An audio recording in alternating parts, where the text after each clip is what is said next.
Ever wonder why that one person keeps living rent-free in your mind? It doesn't matter if they're an ex, a fleeting crush, or someone you barely know. They somehow take up residence in your thoughts, uninvited. There's no eviction notice, no explanation, just endless cameos in your mental reel that you never signed up for. Why? What is it about this person that your mind just can't let go? Is it love, obsession, or maybe something so deeply buried you're not even aware of it? Here's the thing, it's not a random glitch in your brain's operating system. It's far more profound than that. Carl Jung, one of psychology's greatest minds, believed that when someone keeps resurfacing in your thoughts, it's not an accident. It's a clue, a breadcrumb leading you back to yourself. But why them? Why now? Hold tight, because we're about to dive deep into the wild, intricate web of Jung's theories. Concepts like the shadow, the anima and animus, projection and synchronicity. By the end of this journey, you might just see that person and yourself in a completely new light. Or maybe, just maybe, you'll realize it was never about them at all. Carl Jung's vision, a journey. Inward. Jung once said, "Who looks outside dreams, who looks inside awakes." He believed the human mind is a labyrinth filled with hidden passageways leading to treasures of self-discovery. Most of us, however, never venture into these dark corners. We stay on the surface, caught up in the hustle of daily life, while our unconscious mind works quietly in the background. Now picture your mind as an iceberg. The tip, the part above the waterline, is everything you're aware of, your thoughts, feelings and memories. But below the surface lies the vast, unseen chunk of your unconscious. This is where your repressed desires, unresolved emotions and hidden fears reside. When someone keeps appearing in your thoughts, it's often because they've stirred something in that deep, hidden realm. Maybe it was something they said that struck a chord. Maybe they remind you of a long-forgotten memory, or they embody something you wish you could be. Jung believed these aren't mere accidents, they're signals. Your unconscious is knocking, urging you to pay attention. Meet your shadow, the hidden side of you. Now let's talk about one of Jung's most fascinating ideas, the shadow. No, it's not the shadow you see on the sidewalk. It's the part of you that you'd rather not acknowledge. The traits you've denied, ignored, or buried because they don't fit your ideal self-image. Here's the twist. The people who linger in your mind may actually be your shadow in disguise. Think about it. Maybe you admire someone's confidence because deep down you struggle with self-doubt. Or maybe you're drawn to their creativity because you've neglected your own. On the flip side, someone might annoy you endlessly because they reflect traits you're unwilling to admit you have, like arrogance or impulsiveness. Jung believed that our relationships with others are mirrors of our relationships with ourselves. When someone occupies your thoughts, they might represent a piece of your shadow that's begging for attention. It's like your unconscious is saying, "Hey, remember me? We need to talk." Recognizing this is powerful.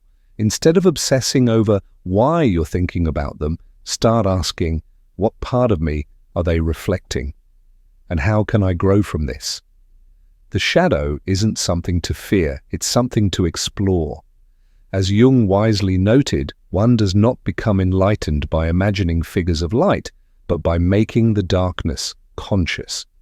The anima and animus, your inner relationship. Now let's dive into Jung's concepts of the anima and animus. These archetypes represent the feminine and masculine aspects of your psyche, and they shape how you relate to others. The anima is the inner feminine in men, while the animus is the inner masculine in women. But don't get caught up in gender. These are symbolic, universal aspects of every human being. So, what do these have to do with that person living rent-free in your head? Jung believed that when you're fixated on someone, It's because they resonate with your anima or animus. Maybe they reflect your subconscious ideal of a partner, or maybe they awaken qualities in you that you haven't fully acknowledged. Here's the catch. The anima and animus can also create illusions. You might project an idealized image onto someone, seeing them not as they truly are, but as your unconscious wants them to be. This can lead to confusion. But understanding this dynamic is a game changer. Instead of asking, "Why am I obsessed with them?" ask, "What part of me are they awakening?" Projection. The mental movie screen. Here's where things get really wild. Jung believed that much of what we feel about others has less to do with them and everything to do with us. This phenomenon is called projection. Think of it like a mental movie theater. You take your thoughts, desires, and fears and project them onto another person, casting them as the star of the show. For example, maybe you admire someone's ambition because it's a quality you wish you had. Or maybe you dislike someone because they remind you of something you fear about yourself.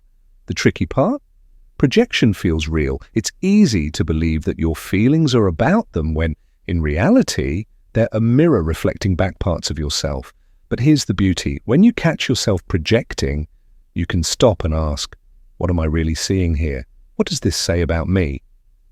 Synchronicity. The universe's nudge. Have you ever thought about someone, only to have them call or text you moments later? Or maybe you've been thinking about them for weeks and then you bump into them unexpectedly. It feels like the universe is winking at you. Jung called this phenomenon synchronicity, meaningful coincidences. He believed these events aren't random, they're connected by meaning. It's as if your inner world and the outer world are in conversation. Synchronicity is a wake-up call. It's the universe, or your unconscious, nudging you to pay attention. Decoding your thoughts. The path to growth. So, what can you do about someone who won't leave your thoughts? Jung's ideas aren't just fascinating, they're practical tools for growth.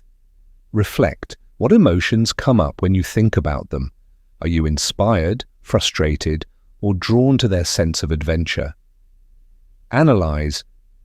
What do those feelings mean? Are they highlighting a quality you crave or a wound that needs healing? Act. Use these insights to grow. Build confidence, embrace your creativity, or heal old scars. As Jung said, until you make the unconscious conscious, it will direct your life and you will call it fate. So don't ignore the thoughts, dive in, explore. The person who lingers in your mind is often the key to unlocking a deeper understanding of yourself. In the end, it's not about them, it's about you.